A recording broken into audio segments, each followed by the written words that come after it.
Qui est grand ce con. Hop. Il y a des gens qui sont inondés dans la salle. Je rigole. Bonsoir à tous. Je me présente, Mathias Le Troquer, architecte du vivre ensemble, créateur tout simplement du verbe être et dépositaire du sigle porn éthique à l'INPI. Mes amis disent de moi que je suis une véritable éponge émotionnelle et ils ont raison. À chaque fois que je les vois, je ne peux pas m'empêcher d'aller récurer leur fond de chiottes. Qu'est-ce que je peux vous dire d'autre sur moi? Ma copine est en Erasmus. Aïe. Oui, ce qui implique que je porte actuellement un plug anal contrôlable à distance. Merci. Moi aussi je pourrais l'applaudir parce qu'elle vient d'activer la petite manette. Merci beaucoup. Bon, j'ai pas particulièrement regardé les JO. J'ai pas la télé, donc quand je la regarde, c'est que pour voir des trucs qui m'intéressent vraiment. Pareil pour le sport d'ailleurs. À la limite, les sports qui m'intéressent le plus, bah, ça va être ceux qui se rapprochent le plus du suicide. Dans le genre, il y a le saut à ski. Voilà. Parce que quand on y pense, la plus pure médiatisation d'une tentative de suicide ratée, d'ailleurs. Ça se passe de commentaires. Il y a le biathlon aussi. Alors ça, le biathlon, vrai sport de psychopathe. Voilà, un sport qui consiste, je le rappelle, à faire des tours très rapidement dans les bois, en combinaison moulante, un fusil à la main. Voilà.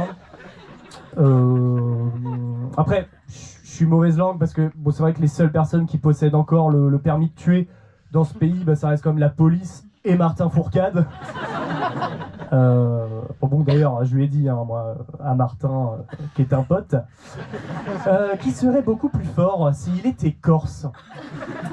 Parce que là-bas, quand tu t'entraînes au tir sportif, les cibles, elles te tirent dessus en retour et te brûlent ta maison de sale français.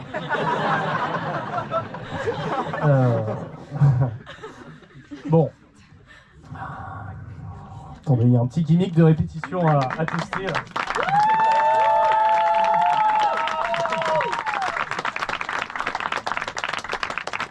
C'était juste pour replier mes feuilles.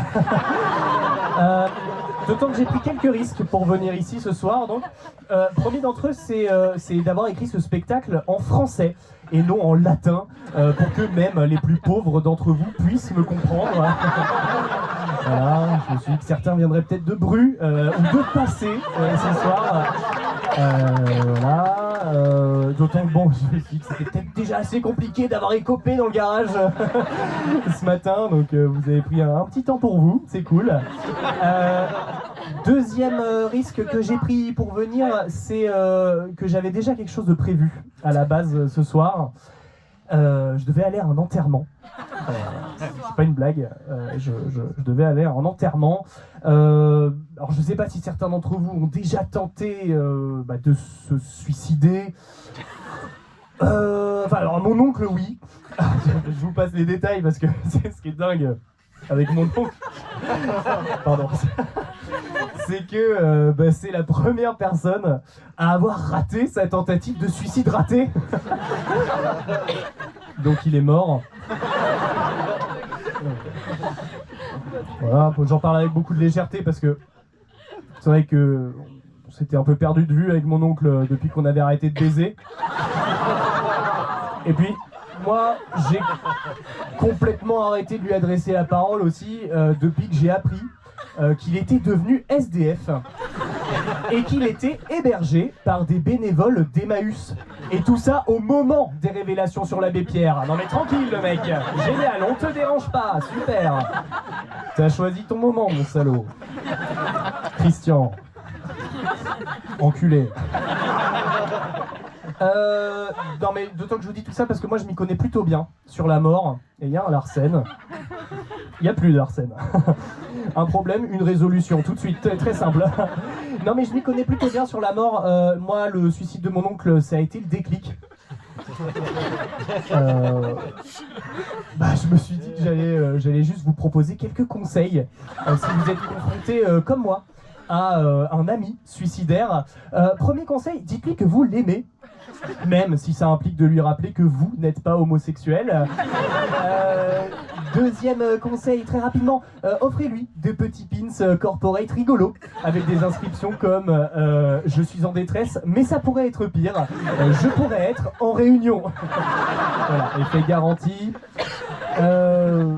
Troisième conseil, inscrivez-le de force à une application de méditation à prélèvement obligatoire, si possible. Voilà, Petit Bambou, par exemple, pour pas le citer, ce petit fils de pute. Voilà. Très compliqué à résilier, un abonnement, très compliqué. Bon, je m'y connais plutôt bien sur la mort, c'est ce que je vous disais, parce que le suicide de mon oncle, ça a été le déclic. Je me suis dit, je ne peux plus rester salarié. Je suis donc devenu entrepreneur et père d'un beau bébé qui s'appelle Suicidéo. Copyright s'il vous plaît.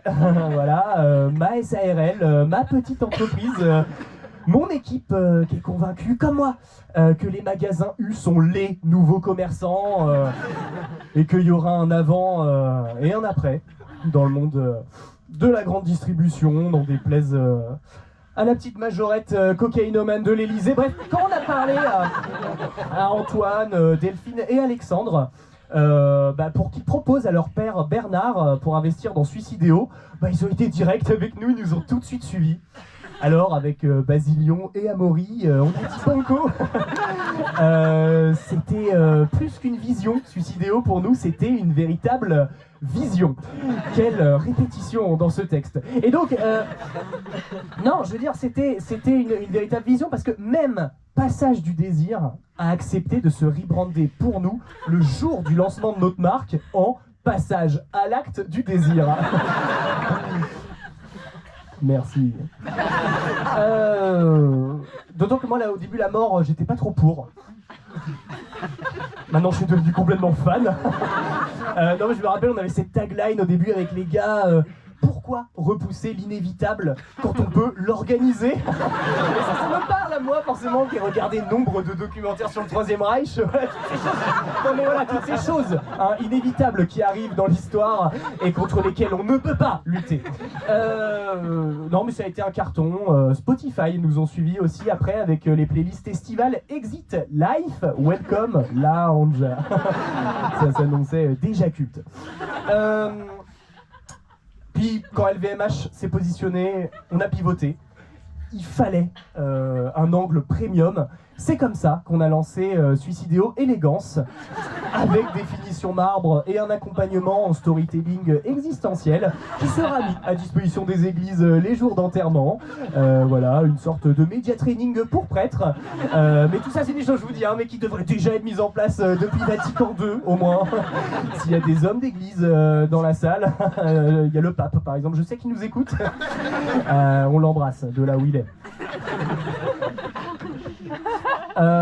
Alors, pour conclure, et comme je le dis souvent, dans l'entrepreneuriat, si on ne le fait pas nous, peut-être que quelqu'un d'autre le fera. Voire même peut-être pire, peut-être même qu'une femme le fera. Et ça, c'est juste impensable pour nous chez Suicidéo. Merci l'usine, merci à tous.